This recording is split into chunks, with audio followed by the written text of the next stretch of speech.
Bonjour à tous et bienvenue sur cette nouvelle minute réactive. Aujourd'hui en 60 secondes chrono, je vais vous parler des tests de flexion. Les tests de flexion sont souvent utilisés par les vétérinaires pour voir si votre cheval présente une sensibilité ou encore lors d'une visite d'achat. Mais que valent-ils?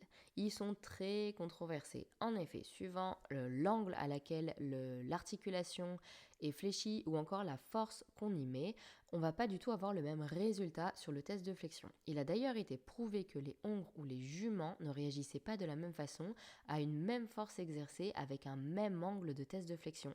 L'âge du cheval change aussi les résultats du test de flexion.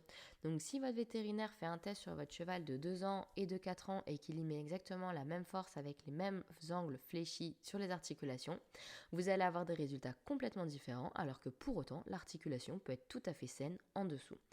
Les tests de flexion ne sont donc pas un moyen fiable et ça on le sait depuis très longtemps. Il y a eu de nombreuses études faites dessus, mais pour le moment ça reste le moyen le plus simple.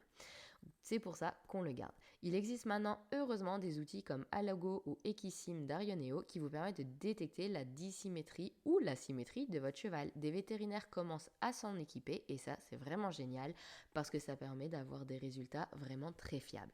Il y a un article entier là-dessus sur le blog, je vous laisse aller le lire et je vous souhaite une bonne journée.